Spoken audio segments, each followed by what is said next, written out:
Club বিশ্বকাপে high voltage match দিয়ে চলতি আসরে ইউভেন্টাসের বিপক্ষে প্রথম খেলতে নামেন কিলিয়ান এমবাপ্পে। জ্বরের কারণে খেলেননি আগের কোনো ম্যাচ।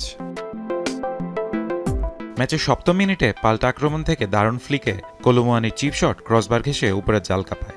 মাঝে বেশ কিছু সুযোগ নষ্ট করে রিয়াল।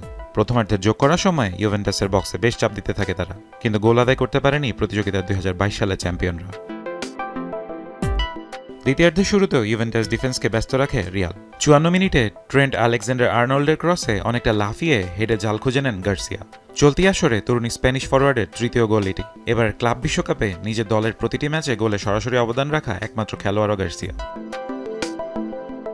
2 মিনিট পরই সমতার সুযোগ থাকলেও সুযোগ হাতছাড়া করে তুরিনের ক্লাবটি। 68 মিনিটে চলতি টুর্নামেন্টে প্রথম খেলতে নামেন এমবাপ্পে।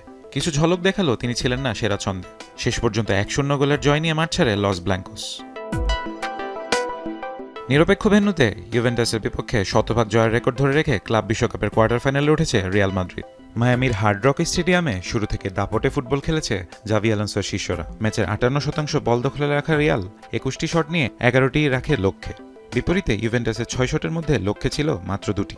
গোলরক্ষক মিকেলে দি গ্রেগরির অসাধারণ নৈপুণ্যে বড় পরাজয় থেকে রক্ষা পায় তারা। কোয়ার্টার ফাইনালে তাদের প্রতিপক্ষ বরুসিয়া ডর্টমুন্ড। বুধবার সকালে শেষ 16-র অন্য ম্যাচে মেক্সিকান প্রতিপক্ষ মন্তেরেইকে 2-1 গোলে হারিয়েছে জার্মান ক্লাবটি। আগামী শনিবার রাত 2টায় মুখোমুখি হবে রিয়াল ও ডর্টমুন্ড। ফারহান ইহসান এখন।